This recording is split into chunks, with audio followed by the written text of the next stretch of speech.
Boa noite, caros ouvintes. Estamos começando nesta terça-feira, 9 de setembro de 2025, em nome do Pai, do Filho e do Espírito Santo, o programa Kairos Tempo de Graça, de número 919. Eu sou Paulo Miziara e ficaremos juntos até às 9h30 da noite, nos 1.600 kHz AM da Rádio 9 de Julho. Nos trabalhos técnicos, o Michel Silva, ele que está gravando o programa.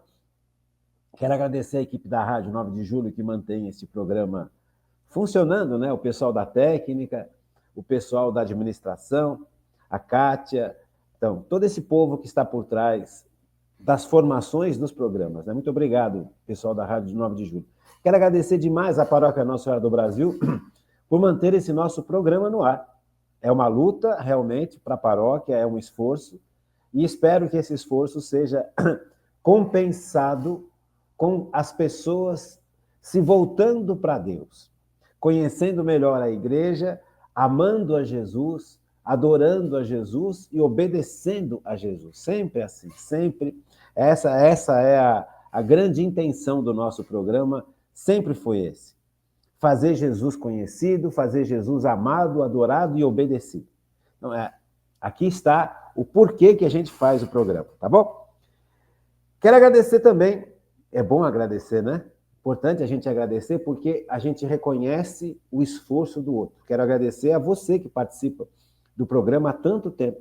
Você que está conosco, você que já vem desde os tempos lá, quando o programa ainda era aos domingos. Se lembra disso? Eu acho que tem bastante gente que participa do Kairos e o programa era de domingo e não chamava Kairos, chamava Fé Explicada, me lembrei, Fé Explicada.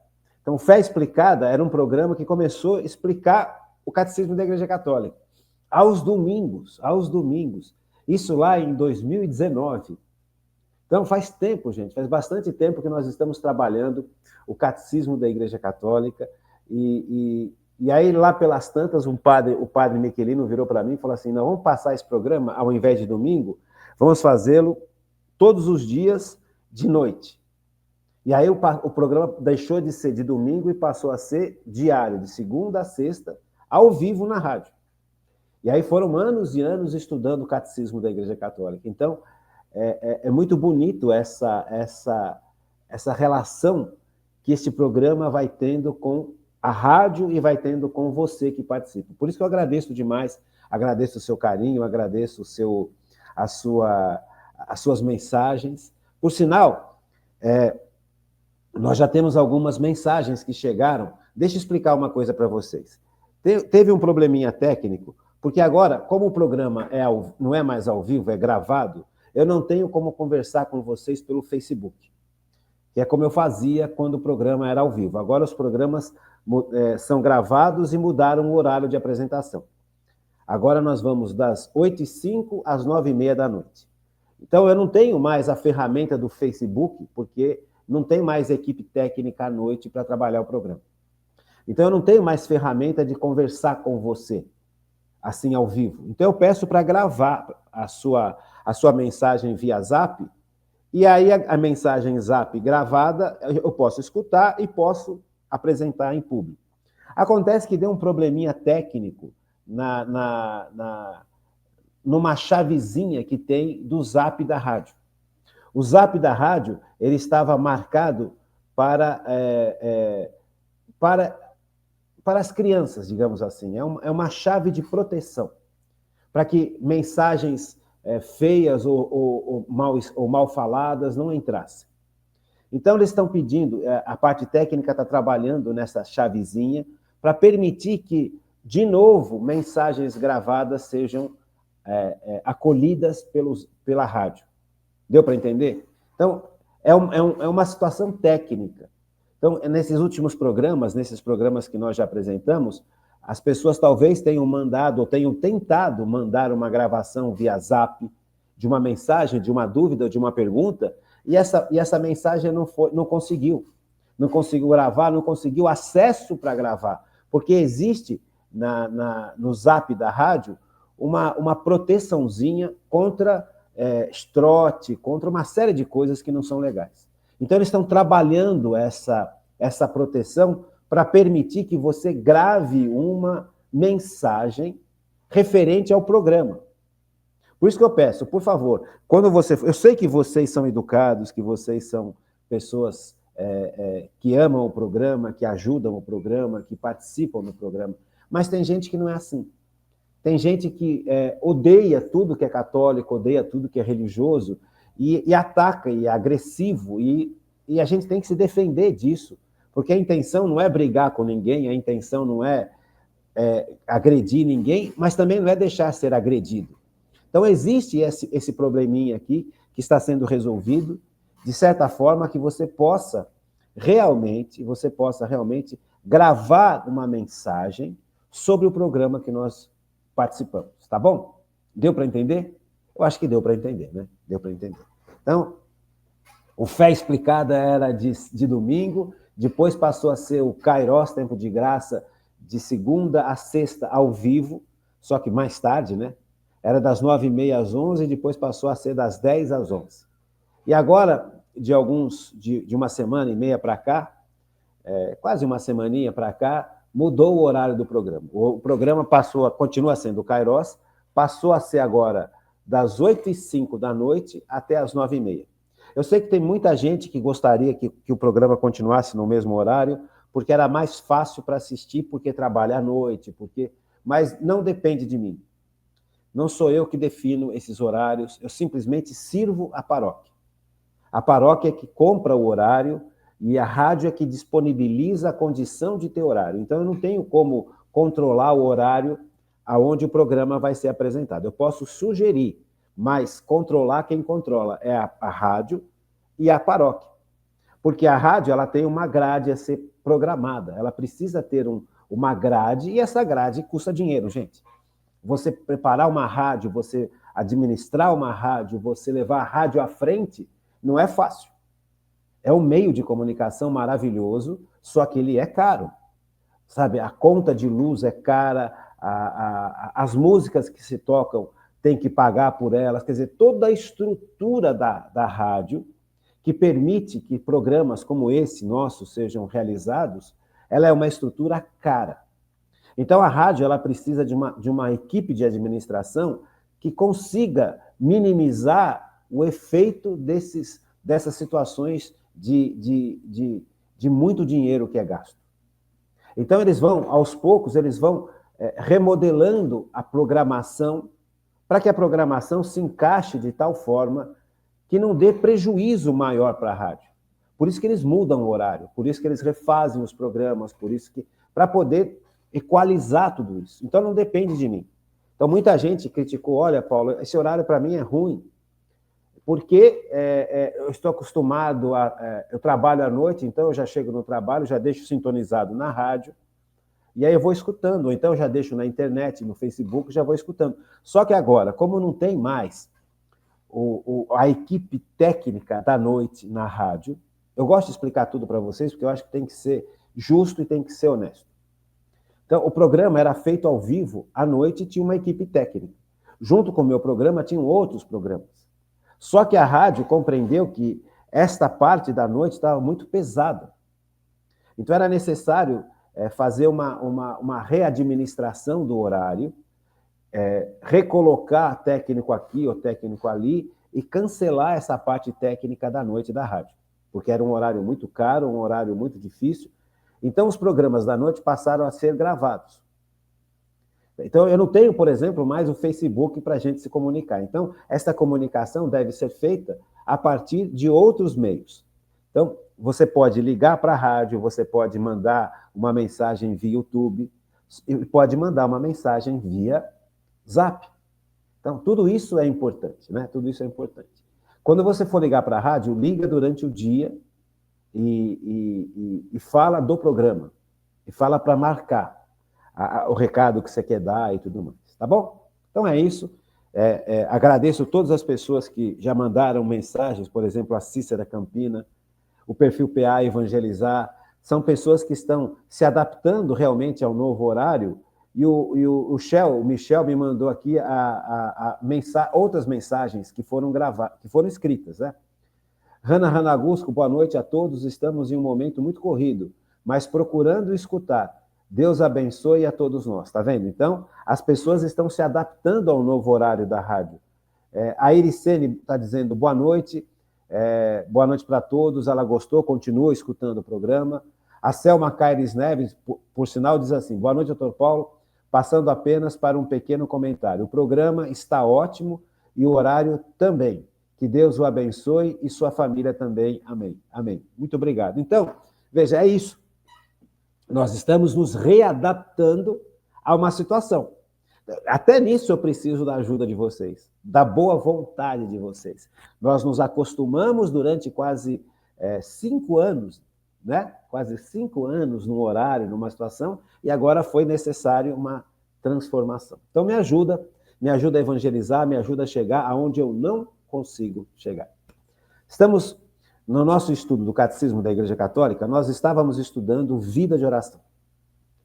Então, a sequência é o finalzinho do catecismo. Nós estamos no último bloco do Catecismo da Igreja Católica.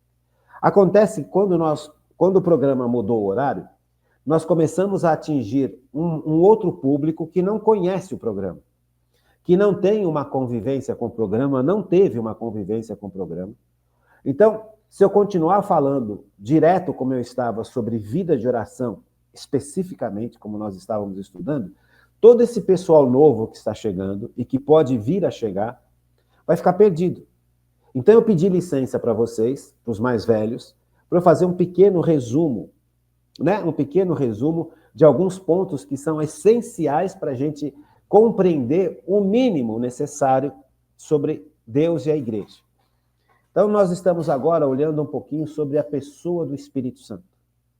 Porque o Espírito Santo, daqui para frente, nós vamos perceber que o estudo sobre o Espírito Santo, ele vai ser essencial nos próximos passos do programa. Quando voltarmos novamente a acabar de estudar vida de oração, a pessoa do Espírito Santo, ela é muito importante na nossa vida de oração.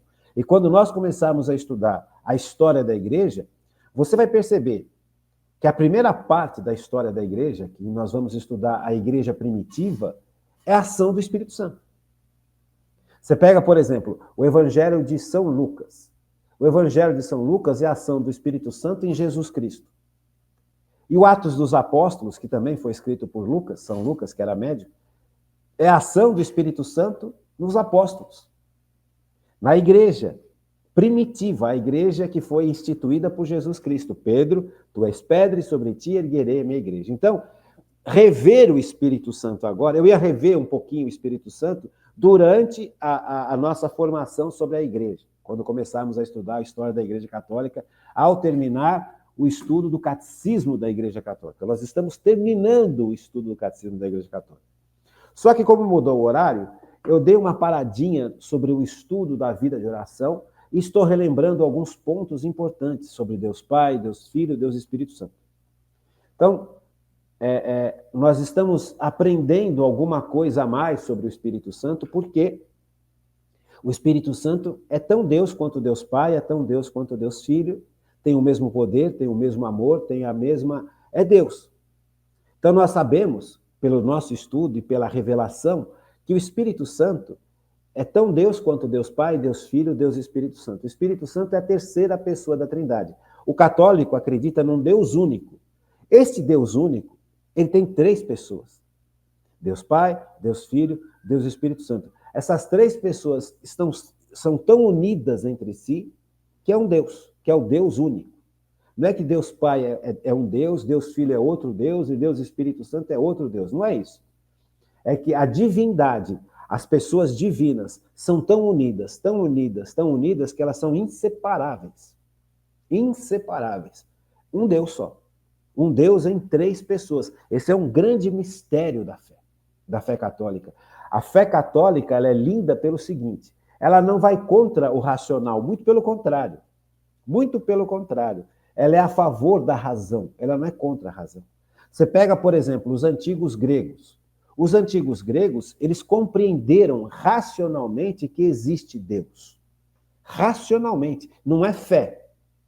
Não é uma compreensão vinda direta da fé. É uma compreensão racional.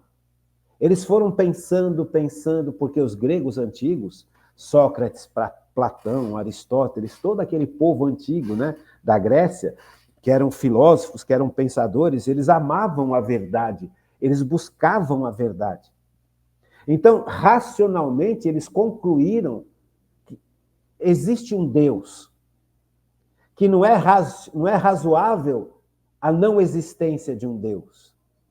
Veja, é uma conclusão racional. Eles foram fazendo exercícios intelectuais que levaram a uma conclusão. Olha, não é possível que não exista Deus. Então, racionalmente, o ser humano é capaz de atingir esse conceito. Existe um Deus.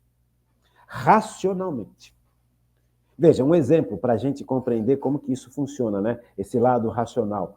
Você tem vias de acesso a essa conclusão, várias vias.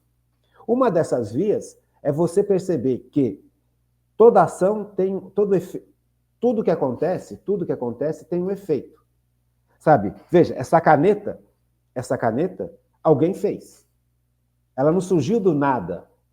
Ela não surgiu assim, por surgir. Não tem como algo que não exista passar a existir e fazer alguma coisa. Vamos entender isso? Isso é muito bonito, viu, gente? Isso é muito gostoso de entender, isso é muito bonito. Veja, a caneta, ela só pode escrever, usar como um objeto para escrever, a partir do momento que ela passa a existir. Dá para entender? Acho que dá. Veja, se a caneta não existisse, nós não poderíamos escrever com caneta. Não é lógico? É lógico. Agora, a caneta, para existir, precisou que alguém a criasse. Não é legal? A caneta, para existir, precisou que alguém a criasse. Ela não foi criada sozinha, ela não surgiu do nada. Nada, veja, as coisas, o ser humano só pode fazer alguma coisa a partir do momento em que ele já existe. Se ele não existe, ele não pode dar existência a si mesmo. Eu não existo. Como é que eu vou fazer alguma coisa se eu não existo? Como é que eu vou explicar, como é que eu vou falar, como é que eu vou pensar, como é que eu vou agir se eu não existo? Eu só posso pensar, falar, agir a partir do momento que eu venha a existir. Não sou eu quem me dou vida. Quem me dá vida é alguém que está além de mim. Percebe? Então é básico. São conceitos assim que foram levando à conclusão que Deus existe. Porque como eu só posso fazer alguma coisa a partir do momento que eu já existo, então eu não posso me criar. Eu não posso me criar porque eu não existia. Como eu não posso me criar, alguém deve ter me criado. Então, meus pais e Deus que me deu a alma. Mas quem criou os meus pais? Quem criou os pais dos meus pais? Quem criou os pais dos pais? Você vai fazendo uma corrente, você vai chegar num ponto em que tem que ter alguém que existe e que dá vida a tudo. Deus. Se você for infinitamente buscar quem criou quem, e não tiver quem tenha criado inicialmente alguém, e a partir desse alguém todos os outros foram criados, você não vai explicar a existência das pessoas. Deve existir logicamente alguém que deu vida ao primeiro. Será que é tão difícil assim de entender? Acho que não. Acho que dá para a gente compreender. Então, veja, são conceitos assim que foram levando os gregos a compreender que existe um Deus. Esse não é o único conceito que leva à conclusão da existência de Deus, mas isso é um exemplo para a gente poder trabalhar em cima. Então, veja, o homem, o ser humano é capaz de concluir, existe Deus. Deus existe. Este ser que dá início, este ser que cria, este ser que não foi criado, ele existe. Isso é um grande mistério, mas é real. Deus não foi criado, Deus não se criou, Deus existe. Veja, mistério.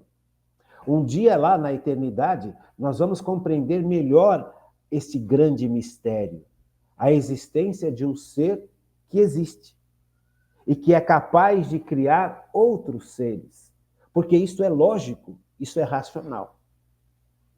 Você compreende? Então, veja, a caneta, Ela só passa a funcionar a partir do momento em que ela foi criada. Antes de ser criada, a caneta não poderia funcionar. Ela não poderia dar vida a si mesma. Era necessário para que ela pudesse escrever que alguém pensasse isso, desenhasse isso e construísse isso. Então, essa lógica vai sendo aplicada de tal forma, porque você constata. Veja, se eu não existo, eu não posso criar, eu não posso pensar, e eu também não posso dar vida para mim mesmo. Se eu pudesse dar vida para mim mesmo, eu não morreria. Os meus filhos não morreriam. Porque eu daria vida para os meus filhos quando eles estivessem morrendo e assim vai. Veja, mas Deus, ele criou a humanidade para a existência, ele não criou a humanidade para a morte. Alguma coisa interferiu nesta ação de Deus. Esta alguma coisa que interferiu nesta ação de Deus, que trouxe morte para o mundo, não foi Deus, foi o pecado, foi a ação do demônio. Então, aos poucos, nós vamos recordando esses conceitos que são tão importantes, mas tão importantes, que dão base à nossa fé, que dão base ao conteúdo daquilo que nós estamos estudando. É bonito, é importante, e você deve saber disso, você deve compreender isso. Então, nós estamos estudando nesses conceitos todos, revendo todos esses conceitos, nós estamos estudando um pouquinho sobre a pessoa do Espírito Santo. Por que eu escolhi o Espírito Santo? E não escolhi primeiro Deus Pai para fazer o resumo e Deus Filho para fazer o resumo. Eu escolhi o Deus Espírito Santo porque eu vou usar muito o conceito sobre Deus Espírito Santo, sobre quem é Deus Espírito Santo e sobre sua ação, para a gente compreender o final do Catecismo da Igreja Católica e o começo do novo programa, que é a História da Igreja. Deu para entender? Mas junto com esse estudo sobre o Espírito Santo, eu vou relembrando com vocês alguma coisa sobre Deus Pai e Deus Filho. Tá? E aí a gente vai retomando todo esse processo de estudo. Então nós vimos que, estamos vendo que é lógico acreditar na existência de Deus, isso não vem da fé. Não é uma virtude que Deus me dá. É uma capacidade intelectual humana. Agora, uma coisa é eu saber que Deus existe. Os gregos, há séculos atrás, concluíram isso. Deus existe. Tanto é que um grande santo da Igreja Católica, um grande doutor da Igreja, São Tomás de Aquino, ele foi nessas fontes gregas, né? Sócrates, Platão, Aristóteles, para explicar uma série de coisas que nós estudamos no Catecismo da Igreja Católica. Entendeu? Então, ele se baseou muito nesses conceitos gregos de conhecimento da existência de Deus para explicar uma série de coisas. Só que ele não ficou só nisso. São Tomás de Aquino, ele era um homem profundamente cristão. Ele compreendia a filosofia grega, mas ele não estava baseado só na filosofia grega, ele estava baseado naquilo que Cristo fez. E para explicar aquilo que Cristo fez, que foi a salvação da humanidade, ele se baseou muito nessa filosofia grega para explicar uma série de coisas que não tinham uma explicação muito clara.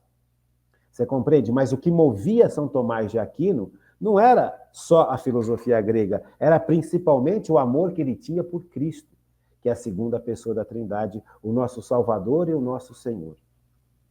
Para ele explicar a ação maravilhosa que Jesus fez em nosso favor, ele usou de ferramentas da Grécia Antiga. Como ele usou de todo o conhecimento que o cristianismo já tinha na época dele, e como ele usou da ação do Espírito Santo. São Tomás de Aquino era um homem muito iluminado pelo Espírito Santo. Por isso que nós estamos estudando um pouquinho o Espírito Santo. Porque o Espírito Santo ele vai revelando uma série de coisas para a gente. É o Espírito Santo quem vai mostrando para a gente que aquelas verdades que a igreja ensina são realmente verdadeiras, são verdades reais. Não é fruto da imaginação. Não é um mito, não é uma ideia, não é um conceito vazio. Não é algo que foi criado pelo medo da morte, não. É uma realidade que foi revelada. Então, veja, a partir do momento que eu consigo compreender que Deus existe, vem a grande pergunta: e quem é Deus? Quem é Deus? Eu sei que Deus existe, mas como é esse Deus? Veja, a inteligência do ser humano é capaz de chegar nesse nível. Deus existe. Mas quem é esse Deus? Aí a inteligência humana já não é capaz de alcançar que Deus é Pai, Filho e Espírito Santo. Nós sabemos que Deus é Pai, Filho e Espírito Santo porque o próprio Deus se revelou para a humanidade. Não é bonito? Então aí você começa a perceber quem é Deus. Então, racionalmente, eu entendo que Deus existe. Eu consegui. A humanidade, pensando, usando a cabeça, conseguiu concluir, não, Deus existe. Não tem como Deus não existir. Sabe? Você não acreditar em Deus não é racional. É racional acreditar em Deus. É lógico acreditar em Deus. Não é ilógico. Mas a minha inteligência chega só até aqui. Daqui ela não passa. Ela não é capaz de deduzir que Deus é Pai, Filho e Espírito Santo. Quem vai me revelar que Deus é Pai, Filho e o Espírito Santo é o próprio Deus. E aqui começa um lado lindíssimo do nosso estudo, que é a revelação. Deus vai se revelar à humanidade. E Deus vai se revelar como Criador, como Pai e como amor. E como Trindade. Mas como é que aconteceu essa revelação? A revelação vai aparecendo para a humanidade a partir da própria criação. O ser humano vai vendo na criação, no pôr do sol, no mar, nas estrelas, nos átomos, nos elétrons, nos íons, no próprio ser humano, uma realidade que é muito linda. Veja, as coisas não acontecem ao acaso, tem uma lógica por trás. Existe uma inteligência por trás de toda essa criação. Ela não aconteceu à toa. Não tem como você pegar, jogar um monte de letras para cima e cair um dicionário pronto. Não tem. A vida humana, ela é tão complexa, tão linda, tão maravilhosa, tão cheia de detalhes, tão cheia de leis, tão complexa, que ela não pode ter surgido do nada. De repente, do nada surgiu a vida. É inviável, é impossível. O nada é nada. O nada não pode criar. Então, Deus vai criando a partir do nada. É Deus quem cria a partir da não existência, do nada, do tudo.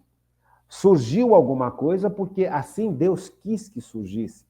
Veja, uma pedra, ela é inerte. Ela não pode fazer outra coisa a não ser ficar parada.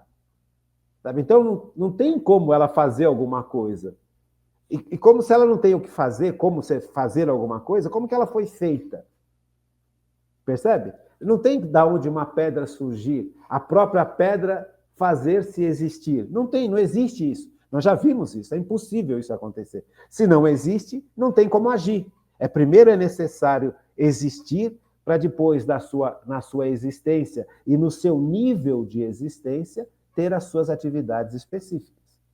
Você percebe? Então, primeiro é necessário existir. E quem é que vai nos dar a existência? Quem vai dar existência às pedras, aos cometas, aos planetas, às estrelas, ao céu, à terra, ao homem, às plantas? Deus. A partir de leis.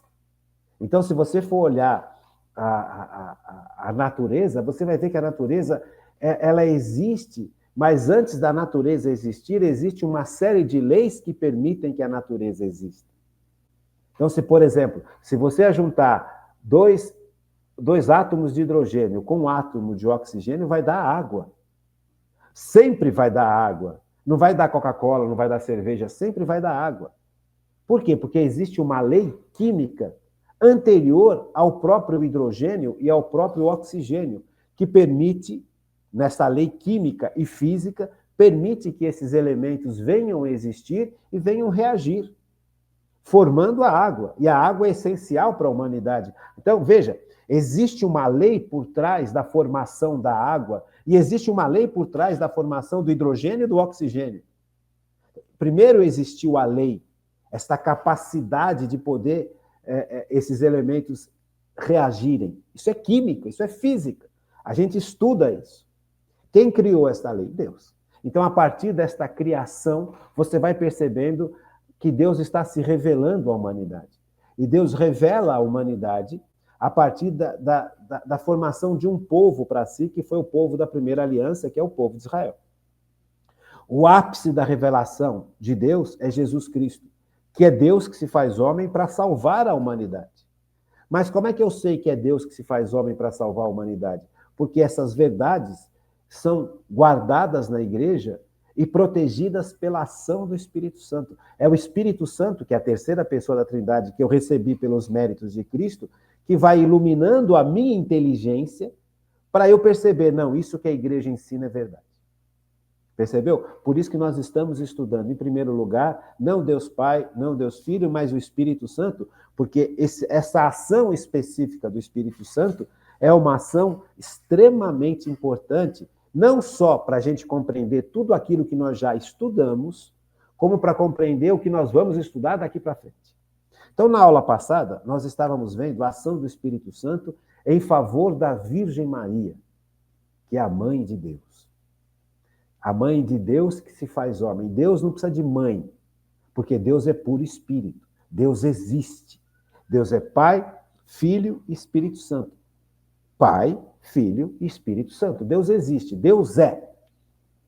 Quando Deus se revela para Moisés na sarça ardente e manda Moisés libertar o povo de Israel das mãos do faraó, Moisés pergunta para Deus, mas eu vou falar o que para o faraó? Eu vou falar quem é Deus?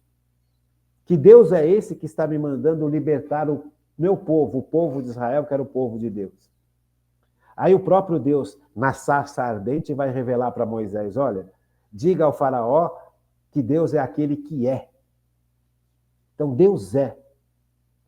Deus existe. Isso é um grande mistério. Como é que eu acredito que Deus existe e que Deus é? Porque o Espírito Santo me dá essa capacidade de acreditar que Deus existe e que Deus é. Sabe, Deus existe, eu consigo entender racionalmente, mas Deus é, eu não consigo entender racionalmente. Mas eu acredito piamente que Deus é, porque o Espírito Santo me garante isso dentro do meu coração, dentro da minha alma.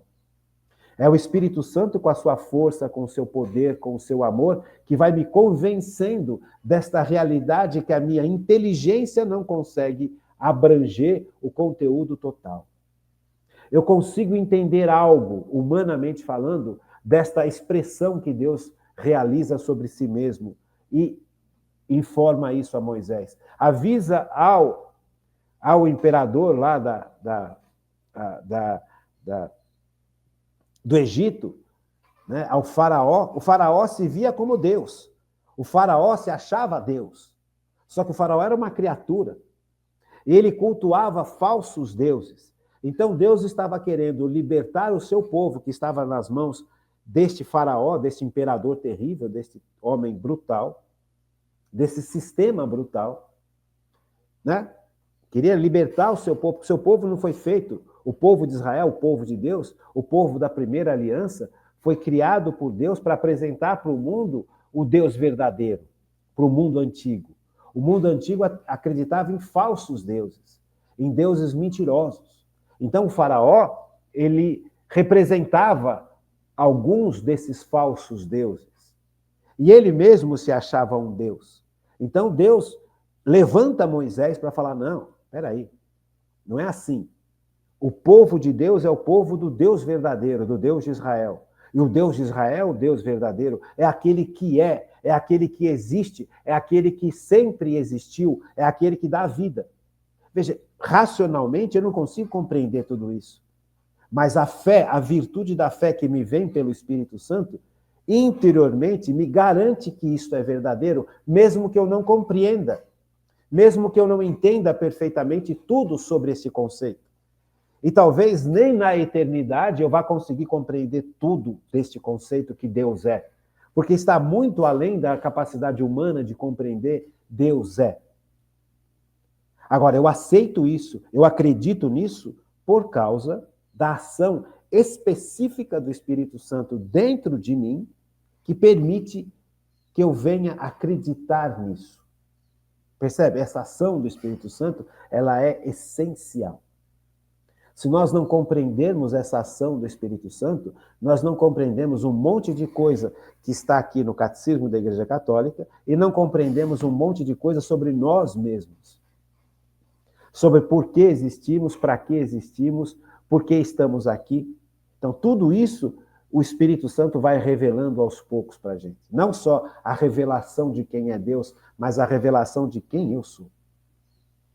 Então, por isso que é muito importante, antes de terminarmos o estudo sobre vida de oração no Catecismo, que é o último bloco, nós compreendermos muito bem quem é o Espírito Santo e como que é a sua ação. Então, na última aula, na aula de ontem, nós falávamos da ação do Espírito Santo na Virgem Maria. Foi o Espírito Santo quem permitiu e realizou a obra necessária na Virgem Maria.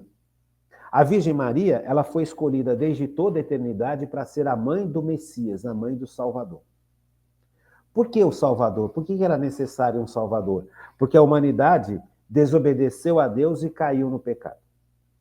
O pecado não foi criado por Deus. Deus não criou o pecado. O pecado passou a existir na humanidade depois que a humanidade já havia sido criada.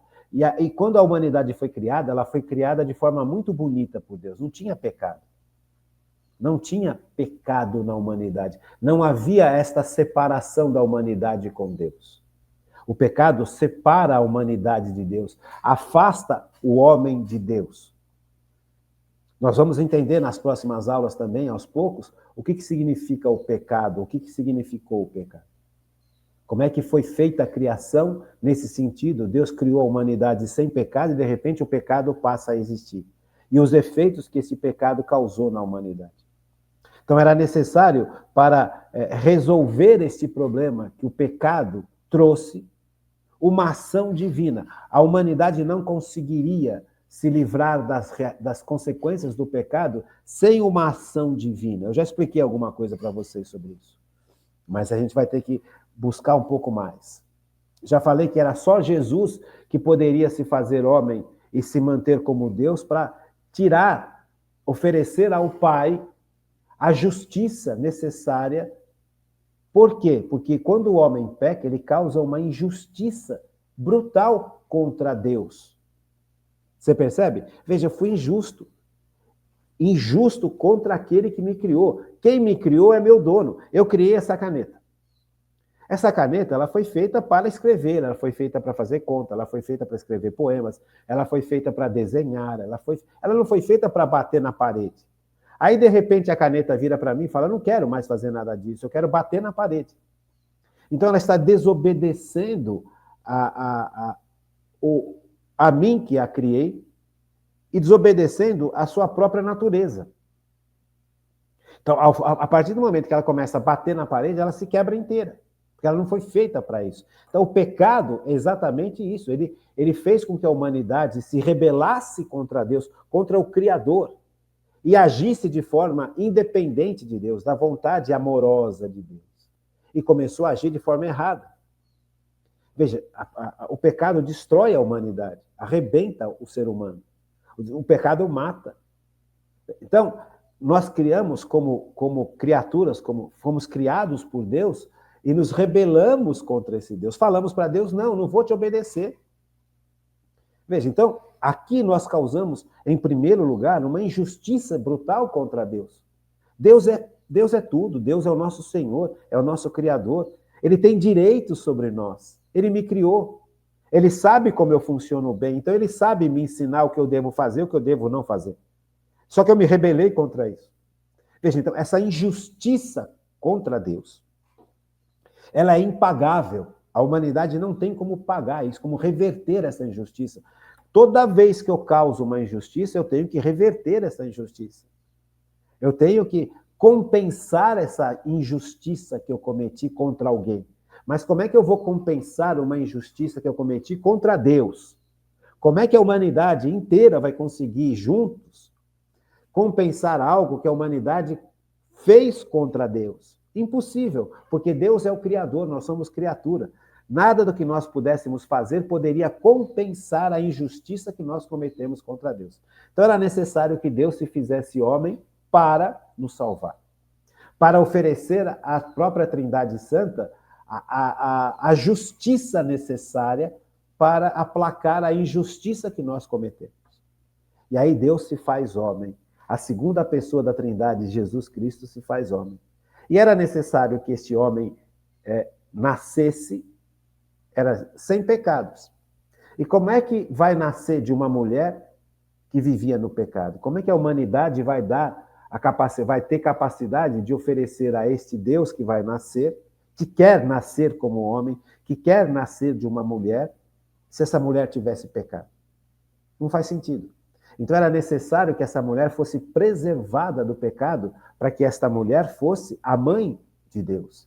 Theotokos, a mãe de Jesus, de Deus que se faz homem. Deus não precisa de mãe como existência pura, mas ao se fazer homem, ele quis nascer de uma mulher. E nascer de uma mulher, essa mulher deveria ser preservada do pecado. Pelos méritos do próprio Cristo, esta mulher foi preservada do pecado. E como que ela foi preservada do pecado? Graças à ação do Espírito Santo, que foi dada a esta mulher de forma plena. Pelos méritos do Filho dela, Jesus Cristo. Porque Jesus não está no tempo, Jesus está além do tempo. Percebe? Então é bonito, Nossa Senhora foi preservada do pecado pelos méritos de Cristo, no poder do Espírito Santo. Foi o Espírito Santo quem manteve e quem fez com que a Virgem fosse preservada do pecado. Então nós vimos tudo isso na aula passada, explicado de forma muito mais profunda, muito mais intensa. Então esta foi a aula passada.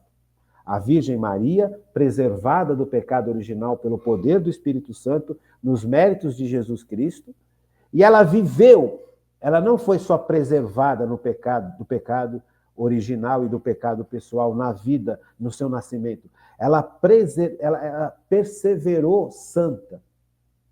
Aí também entra a vontade da Virgem Maria. Mas para que essa vontade da Virgem Maria de não pecar continuasse acontecendo ao longo da vida, foi necessário que a Virgem Maria obedecesse a tudo a ação do Espírito Santo. Então o Espírito Santo iluminou de tal forma a Virgem Maria a vida inteira dela, a ponto dela ser também, por Jesus, escolhida para ser a mãe da igreja e a mãe de cada um de nós.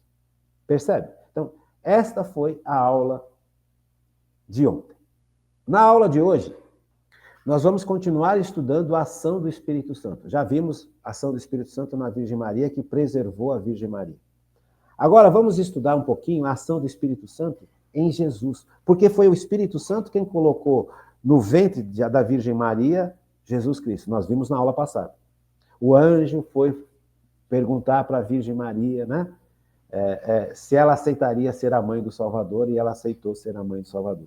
Vimos na aula passada também que a Virgem Maria foi correndo às pressas ajudar a sua prima Isabel, e a sua prima Isabel também ficou cheia do Espírito Santo, e João Batista, que estava no ventre de Isabel, também ficou cheio do Espírito Santo, porque tanto Isabel quanto João Batista tinham uma missão.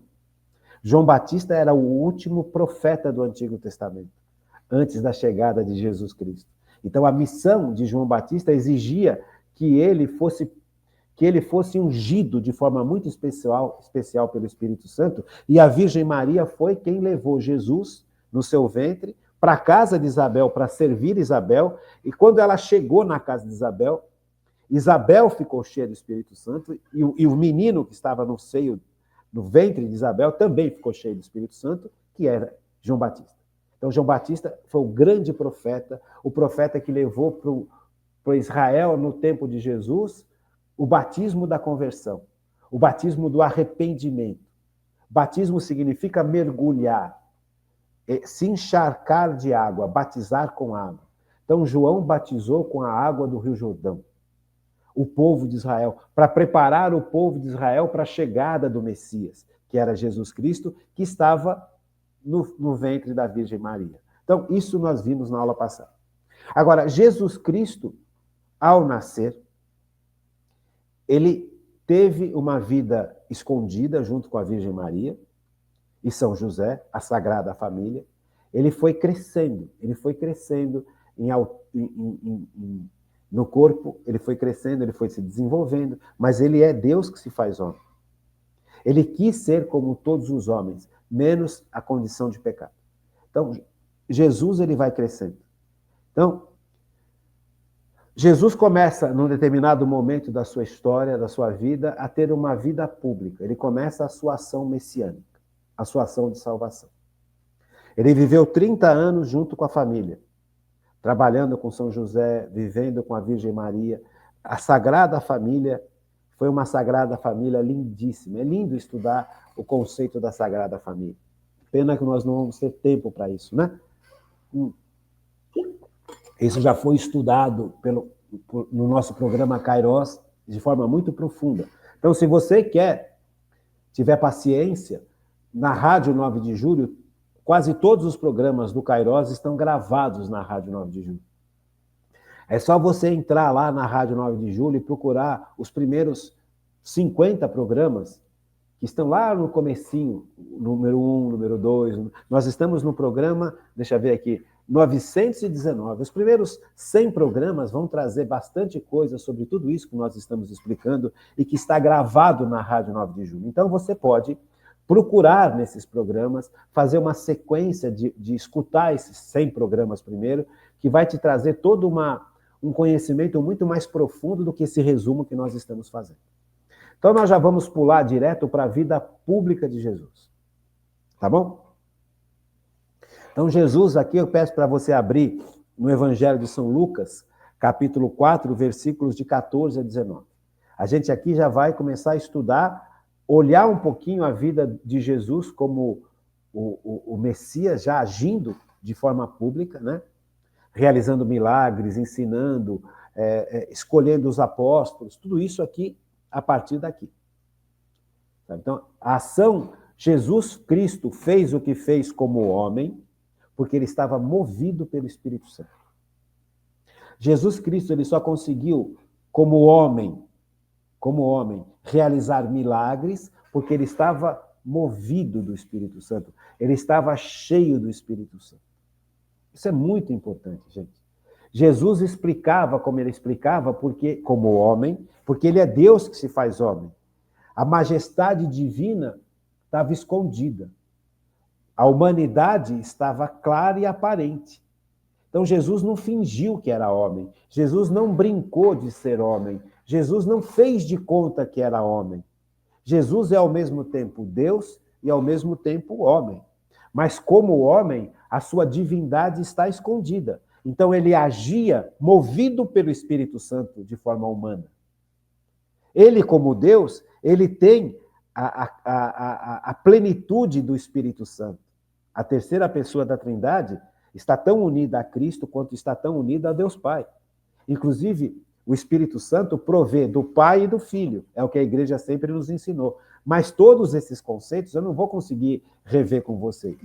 Estão guardados no Catecismo da Igreja Católica que eu ensinei nos 100 primeiros programas. Então, 50 primeiros programas, você escutando esses primeiros programas, você vai entrando neste universo. Você vai compreendendo melhor esse universo. Então, nós temos como recorrer. Os programas Kairos estão gravados na igreja, estão gravados na Rádio 9 de Julho. Basta você ter paciência de ir lá e escutar, acessar a internet na Rádio 9 de Julho e acessar esses primeiros programas. E acompanhar esses primeiros. Vale a pena, porque a gente vai explicar tudo isso. Só que eu não vou explicar isso tudo de novo, porque já está gravado. Então, veja, aqui começa a vida pública de Jesus. A vida pública de Jesus, Lucas 4, Evangelho de São Lucas, capítulo 4, versículos de 14 a 19. Lembra? São Lucas vai mostrar para a gente de forma muito linda, no seu Evangelho, a ação do Espírito Santo em Cristo, desde o seu nascimento, né? Desde o seu nascimento. Desde o anjo vindo anunciar à Virgem Maria que ela daria a luz ao Filho de Deus, ao Messias.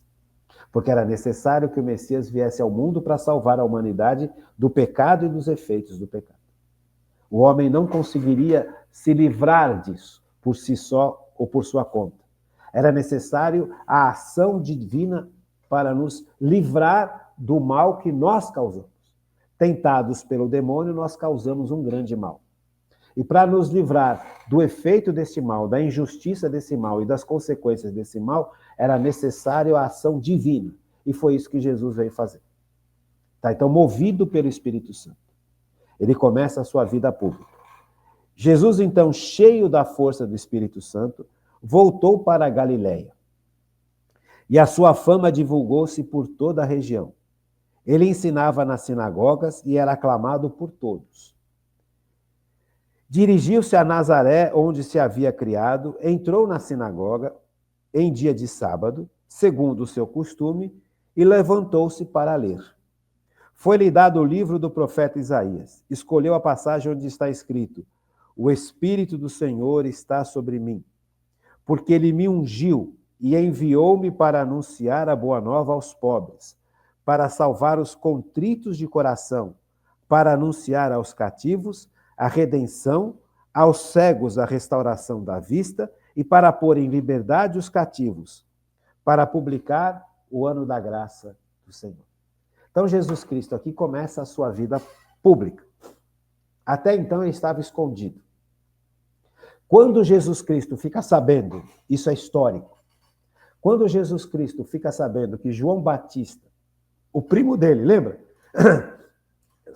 A Virgem Maria, depois que descobriu que estava grávida pelo Espírito Santo de Jesus Cristo, o anjo revelou à Virgem Maria que a prima dela, Isabel, também estava grávida, só que a prima dela era velhinha. Então, a Virgem Maria sai correndo para servir a Isabel, para ajudar Isabel na sua gravidez de velhice. Veja, uma senhora idosa, sofrida, nós já estudamos isso na aula passada, tão humilhada porque ela não tinha filhos. Uma mulher naquele tempo só tinha valor pelos filhos que ela poderia gerar. Se uma mulher nos tempos de Jesus, nos tempos de Israel antigo, não gerasse filhos, ela era considerada amaldiçoada, era considerada nada. Porque o ser humano não valia nada naquela época, gente. O ser humano só passa a ter valor como existência pessoal em Cristo. Principalmente a mulher. A mulher só passa a ser valorizada a partir da Virgem Maria, a partir de Jesus Cristo. Porque até então a mulher era olhada como um objeto. Aquele povo antigo era um povo que precisava ter filhos, porque eles não tinham nada em favor deles. Eles não tinham supermercado, não tinham trem, não tinham carro, não tinham água encanada, não tinham nada. Então, se eles não plantassem e colhessem, eles não tinham o que comer. Se alguma outra aldeia ou algum outro povo atacasse aquele grupo, se aquele grupo não tivesse como se defender, eles estavam mortos. Então, o que garantia a vida e a segurança daquelas pessoas naquela época, de Jesus, e antes de Jesus mesmo, bem antes de Jesus também era assim, era o clã, era a família. Se a família fosse numerosa, aquela família poderia plantar, colher, poderia criar o gado, poderia cuidar do gado, poderia pegar o trigo que plantou, moer o trigo, fazer a farinha, sabe, fazer o pão, pegar o azeite, a azeitona que plantaram, percebe? Moer a azeitona, fazer o óleo, fazer o azeite. E assim era. Então, aquelas pessoas viviam do que a terra produzia. Se a terra produzisse uma boa colheita, eles tinham boa comida. Se a terra não produzisse boa colheita, eles não tinham o que comer. Percebe? Então, era necessário que as famílias fossem numerosas, que as famílias fossem muito grandes, que as famílias se unissem em parentes e formassem grandes comunidades para sua proteção, para sua subsistência. Então, uma mulher que não dava filhos, que não tinha filhos, era uma mulher que era olhada de forma muito desprezada. Então, Isabel era isto, ela viveu esse sofrimento brutal, essa injustiça, sabe? Veja, nós olhamos hoje, mas também estamos perdendo essa visão do ser humano ter valor. Hoje o ser humano também está perdendo o valor real que ele tem. Hoje o ser humano é considerado um peão que pode ser mandado embora, um objeto de prazer, um objeto para ganhar dinheiro. Você percebe? Estamos voltando a ser igual lá atrás. Então, Isabel representa o sofrimento dessa mulher, o sofrimento dessa pessoa que foi excluída em todos os sentidos. Ela não valia nada para o mundo, para aquela sociedade da época dela. Nada, não valia nada. Mesmo mulher, mesmo que ela desse filhos, ela só valia porque ela deu filhos. Imagina se ela não desse filhos. Então, Isabel vivia isso.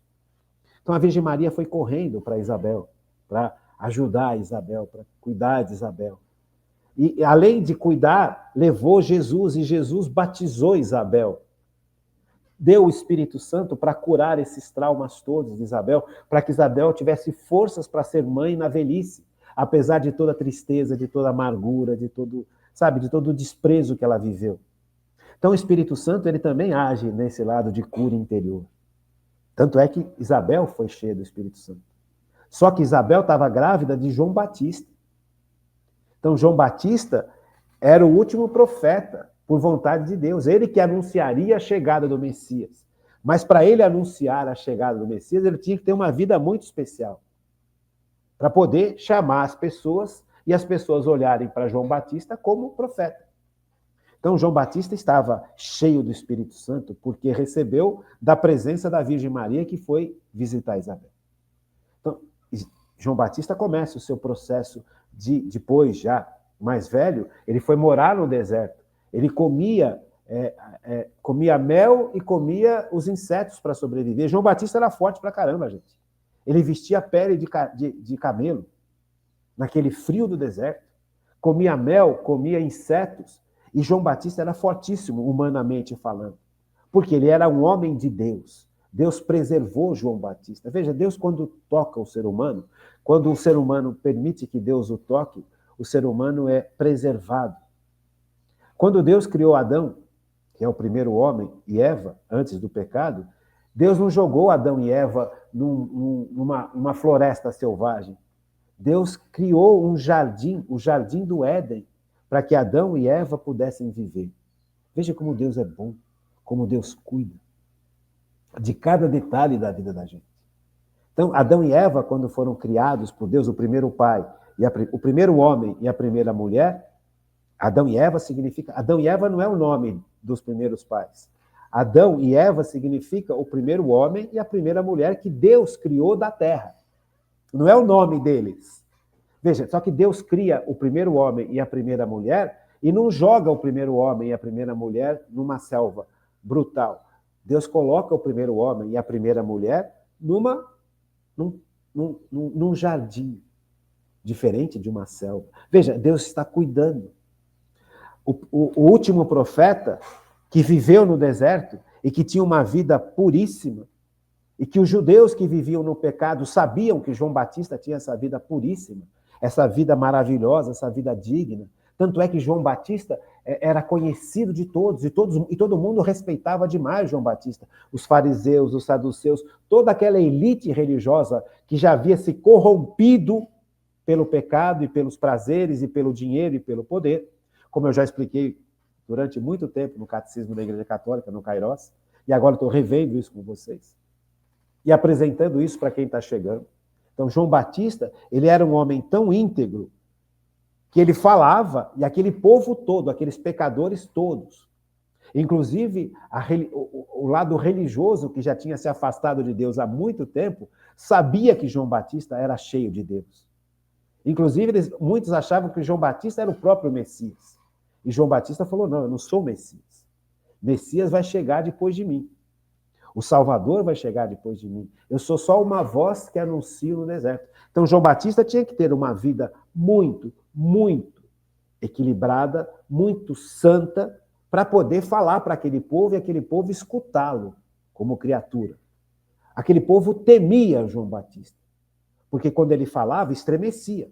Porque ele falava do alto da coerência da vida dele. Imagina, um homem que vivia de peles, que comia mel e insetos, enquanto os doutores da igreja, os sacerdotes do templo judeu, os fariseus que conheciam a palavra de Deus, viviam de forma rica, opulenta, de forma desequilibrada, cheio de pecado, cheio de hipocrisia. Então, João Batista estava apresentando para eles, olha, está na hora de se converter, porque Jesus está chegando, o Messias está chegando, o Salvador está chegando, e quando o Salvador chegar, ele vai te encontrar desse jeito, cheio de pecado, cheio de malícia, cheio de impureza. Não é para isso que você existe. Você existe para servir a Deus, para servir a religião de Israel, que a única religião naquela época era justa perto de outras religiões todas que eram falsas. Mas os membros, a maior parte dos membros do povo de Israel estavam corrompidos. Os homens e mulheres, a grande parte dos homens e mulheres do tempo de Jesus estavam corrompidos, inclusive a elite religiosa e a elite que dominava o poder. Israel estava sob o domínio de Roma. O rei de Israel nem judeu era. Herodes era um rei que dominava Israel, porque foi colocado por lá pelos romanos. E os judeus sabiam disso. A elite religiosa e a elite do poder aceitou isso, porque Herodes oferecia para essa elite vantagens. Veja a corrupção. O que a corrupção faz? Então, quando aparece João Batista, e João Batista começa a pregar, João Batista começa a jogar na cara de forma clara que, olha, vocês estão corrompidos. Isto não é a verdadeira religião. Era necessário que vocês se convertessem. Ele precisava ter moral para fazer isso. Percebe? Por isso que ele foi ungido pelo Espírito Santo. Por isso que ele foi preparado desde toda a sua existência, desde o seio da sua mãe, né? Isabel, desde o seio da sua mãe, ele foi cheio do Espírito Santo, para poder ser este homem honesto, íntegro, moral, num mundo que era desonesto, num mundo que era corrupto, num mundo que foi corrompido pelo pecado, inclusive os religiosos. Veja, então, um mundo amoral precisava ouvir de alguém que era absolutamente moral e coerente, a verdade, para preparar a chegada de Jesus. Só que lá pelas tantas, mataram João Batista. Mataram João Batista. Cortaram a cabeça de João Batista.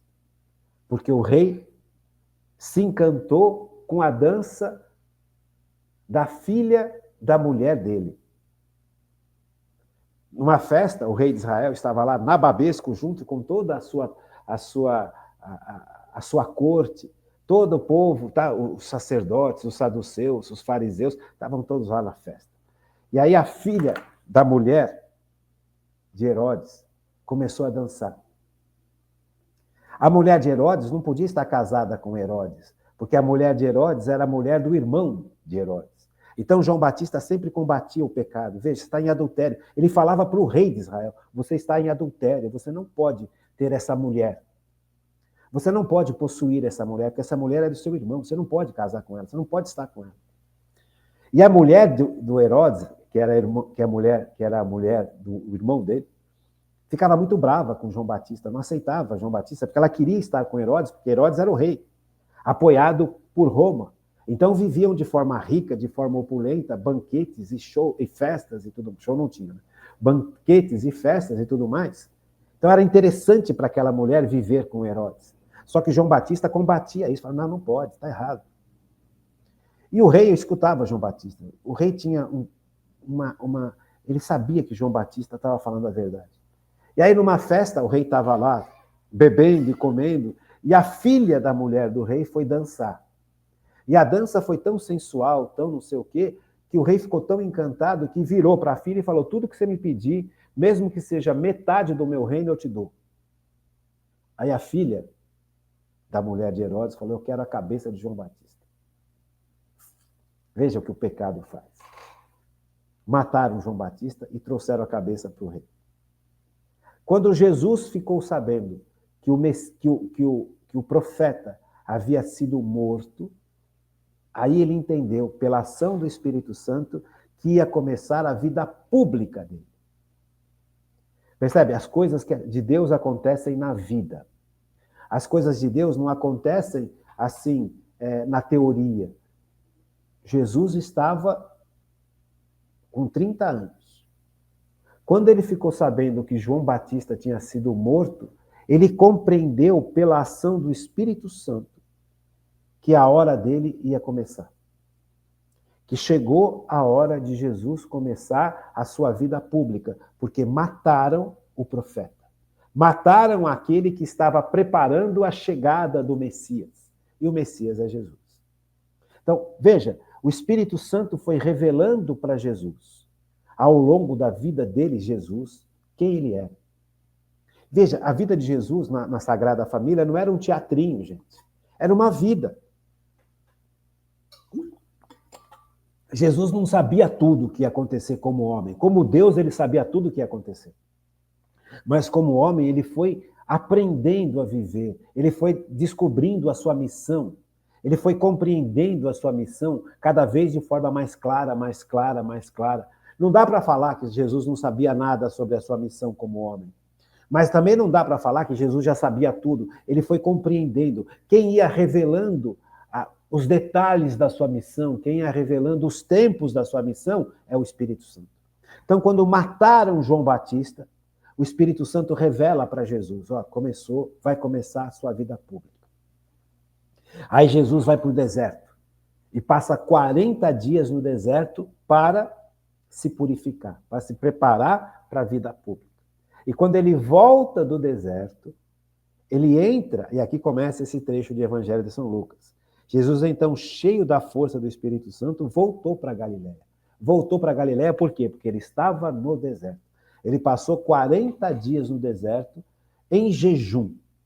40 dias no deserto em jejum. E aqui você começa a perceber a ação do Espírito Santo na vida de Cristo. Tá bom? Que lindo, né? Não é bonito a gente conhecer essas coisas? Eu acho isso maravilhoso, eu acho isso muito gostoso. Então, a partir da próxima aula, a partir da aula que vem, nós vamos retomar aqui em Lucas, vamos nos aprofundar nesse trecho de Lucas e vamos percebendo a ação do Espírito Santo na pessoa humana de Jesus. Tá bom? Fiquem com Deus, uma boa noite. Até amanhã, se Deus quiser. Mas, por favor, manda mensagens gravadas para eu saber se as aulas estão legais, se vocês estão gostando, se está muito chato, se está muito longo, se precisa de mais música. Manda detalhes para mim, porque eu não tenho mais contato com vocês como eu tinha. Tá? Fiquem com Deus, uma boa noite e até amanhã, se Deus quiser.